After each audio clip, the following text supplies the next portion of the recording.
Hello. Thanks for joining us on Footprint Report, where we dive into the latest news and trends about tokens, projects, protocols, and more. Today, we will focus on how StarSharks became the top BSC game in less than 6 months.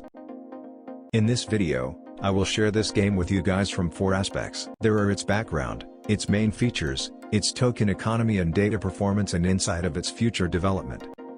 Okay, let we begin with the question, what is StarSharks? StarSharks is a BSC-based metaverse game that revolves around shark NFTs, where players complete various game challenges using different kinds and levels of sharks. StarSharks was launched in December 2021 by a team with a background in traditional gaming. It positions itself not just as a GameFi project, but as content-fi, with an emphasis on content, targeting potential NFT applications, and creating new value for users. To start their StarSharks journey, players must have 3 NFT sharks, and burning 2 sharks can make 1 higher level shark. Players are rewarded with C tokens for defeating all of the sharks in PvP or PvE, and extra SSS tokens for ranking in the top 500 in PvP each season. StarSharks has more highlights to attract players than many other GameFi projects. After knowing its background, let's take a look at its features. Players can choose to buy a blind box of sharks at 500 C, about $200, or buy on the marketplace for about 0.341 BNB, about $150, floor. Even if a player chooses a shark with lesser attributes, he has to spend at least $450. The first highlight is that StarSharks has a built-in leasing system in order to allow players to access the platform more easily. Also, as lessors have an additional passive income, as the platform reduces the minting of NFTs. The current rental floor price is about 4 to 5 C, so renting 3 sharks is about 12 to 15 C. 3 1-level sharks can earn about 37 C per day. Players who choose to rent sharks need to evaluate the balance between rental price and revenue. The second highlight is invite players can get the profit sharing. By setting up an invitation mechanism, the platform encourages guilds and players to attract more players to join. The platform will set aside SSS tokens to reward the top 500 referrals for their contributions. But it's worth noting that, after the StarSharks voting on March 31st, the scope of players who can create invitation links was narrowed down to only eligible StarSharks affiliates in order to reward loyal VSSS holders. Okay, let's come to next part. Tokenomics and Data Performance of StarSharks. StarSharks uses a dual token model, with SSS as the governance token and C as the in-game token. SSS acts as the governance token, with a total supply of 100 million.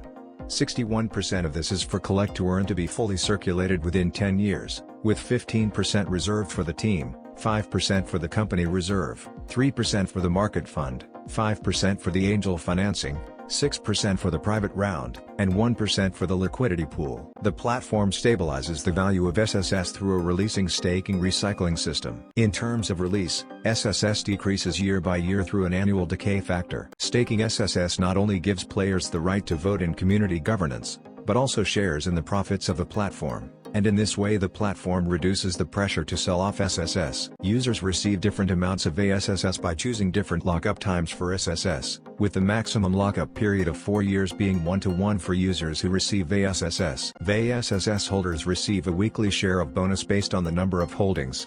The bonus is mainly generated from 70% of the 4.25% trading fee on NFT and 30% of the SSS paid on the synthesis of NFT. According to the model, the recovery rate needs to be at 20% to maintain a robust platform. C is an in-game token with unlimited issuance, and the platform keeps the value of the token stable by balancing production and consumption.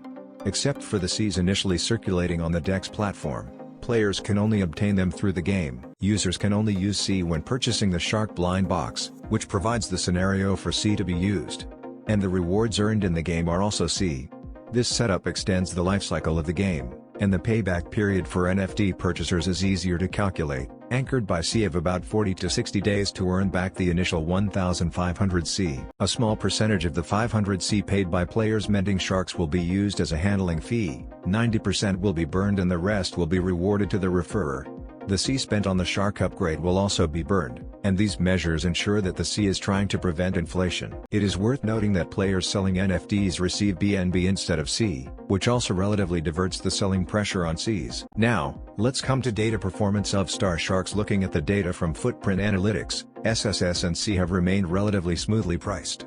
The governance token SSS is priced higher around $10, while the in-game token C has fallen below $1, with more selling pressure. Looking further at the token trend, StarSharks has been growing in users, but C has not been able to reverse the decline with the burning model, only slowing it down. This is because the influx of new users has increased the amount of C minted. Since players can also earn by renting, this has affected the amount of C burned by purchasing blind boxes. The data from Footprint Analytics shows that in the early stages, the daily C net issuance was mostly negative because there were not enough NFTs for users, so they buy more blind boxes. As the program grows, the players increase, the number of NFTs available for rent increases, and net C issuance gradually increases in the later stages. After March, the cumulative issue turned positive and climbed rapidly, and the burning rate of C could not keep up with the minting, which led to C's inflation. Current GameFi projects rely on new players coming in to drive the revenue for old players, and if the token price keeps falling, less new players to join. The project may enter a death spiral. New players and token prices are key indicators of the game's life cycle. With the end of the scholarship event on April 1st, new and active users started to decline, and the token price also showed signs of falling. The project saw this and quickly reacted with a series of updates. First, the game mechanics were upgraded on April 6th and 7th, including the cancellation of daily tasks and slot machines, increasing the tokens burned to upgrade, increasing the limitation for Claim C, and widening the output difference between shark levels. These measures show that the team is consciously adjusting the minting and circulation of C, and increasing the C burned. Data from Footprint Analytics sees a rapid decline in daily active and new holders of C after the 6th. On top of that, on the 7th, the team burned 91.43 million C, which is all the team has earned so far. All of these moves show StarSharks' efforts to push the price of C up.